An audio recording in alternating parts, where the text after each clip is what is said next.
माननीय देश के प्रधानमंत्री ने एक लिखित में अपनी ओर से एक समझौता भेजा था। उस समझौते में एमएसपी खरीद गारंटी का कानून, बिजली प्रणाली का बिल निरस्त करने, लखीमपुर कांड के दोषियों को जेल में डालने और गरीब किसान, मजदूर, रेहड़ीदार, फड़ीदार, देश के लोगों को कर्ज मुक्त करने का ये वादा किया था। आज 2 साल से ज्यादा का समय हो गया, आज वो सरकार ने आज तक भी वादा पूरा नहीं किया और इसके लिए हमारी अनदेखी की जा रही है। इसके लिए देश में एक बहुत बड़ा व्यापक आंदोलन की रूपरेखा एसकेएम की तरफ से बन चुकी है। आने वाली 16 फरवरी को पूरे देश का किसान और मजदूर भारत बंद करेगा। 16 फरवरी को भारत बंद करेगा। मैं ये बात आपको स्पष्ट कर दूं, भारत बंद कैसे होगा कि हम किसी दुकानदार से बाजार के खिलाफ नहीं है। भारत बंद होगा उस दिन किसान ना तो शहर में आएगा और ना अपने खेत में जाएगा।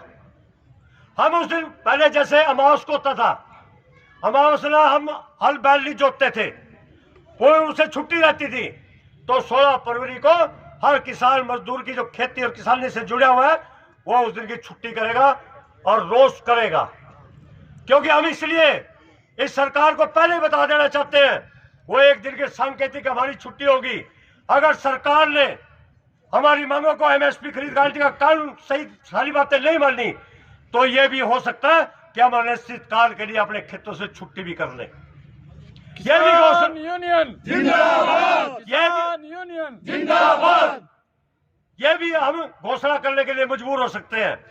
और इस जो छुट्टी की जाएगी 16 फरवरी को, उसके बाद मार्च के अंदर एक बार फिर देश का किसान शायद अनिश्चितकाल की छुट्टी अगर बात नहीं मान ली गई उसकी घोषणा करने के लिए, और ये जितने आज देश में ये हो रहा है, इस सब ताकत को लेकर के एक बार फिर हम मार्च में दिल्ली जाएंगे। अगर सरकार हमारी बात मानती है तो हम सरकार का धन्यवाद भी करेंगे।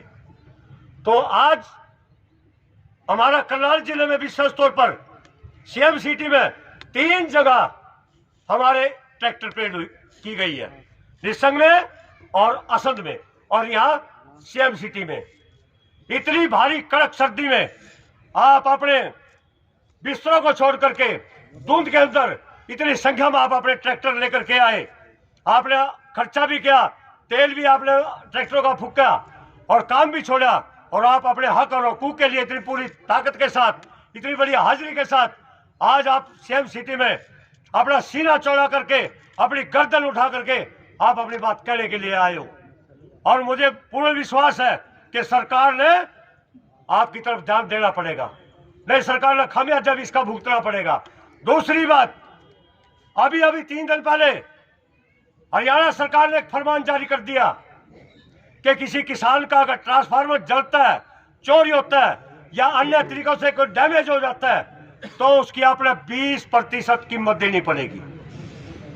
हम बिल देते हैं, अब इनके सामान का खर्चा भी हमने देना पड़ेगा। ये अन्याय है, ये जाति है। ये ट्रांसफार्मर किसके है भाई? हाथ खड़े करके बताओ, ट्रांसफार्मर किसके है? सरकार के है ना। तो फिर हम इनके पैसे किस लिए भाई? तो इसका सुनो, हाँ बिल्कुल, इसके लिए हम जल्द एक कार्यक्रम बनाएंगे। यहाँ के एक्सी के दफ्तर का घेराव करेंगे, यहाँ करनाल के एक्सी का इसी तरीके से करेंगे। और सरकार उस फरमान को, किसान मजदूर विरोधी फरमान को वापस ले ले।